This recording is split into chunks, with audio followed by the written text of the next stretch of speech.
In today's video, I'm going to teach you how to use Squarespace extensions in Squarespace.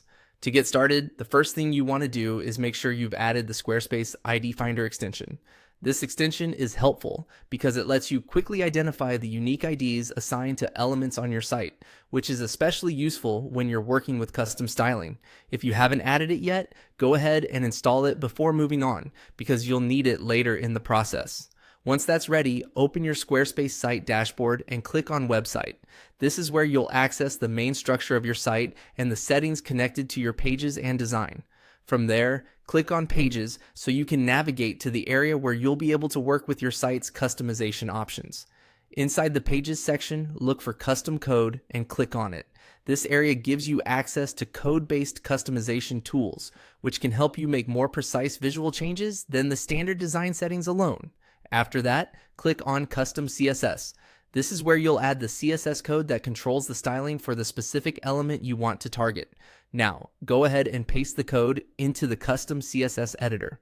Make sure you place it carefully and keep the formatting intact, since even small changes in spacing or symbols can affect how the code works. If you're copying code from another source, it's always a good idea to double check that everything pasted correctly. Next, click on the Squarespace ID Finder extension.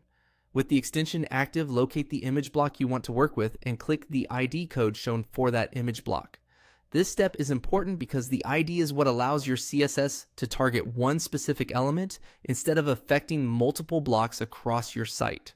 Using the correct ID helps you keep your design changes controlled and intentional. After you've copied that ID code, return to your custom CSS and paste the ID code into the CSS where needed. This connects the styling you pasted earlier to the exact image block you selected. Take a moment to review what you entered so you can confirm the ID is in the right place and matches the element you intended to style. And that's it.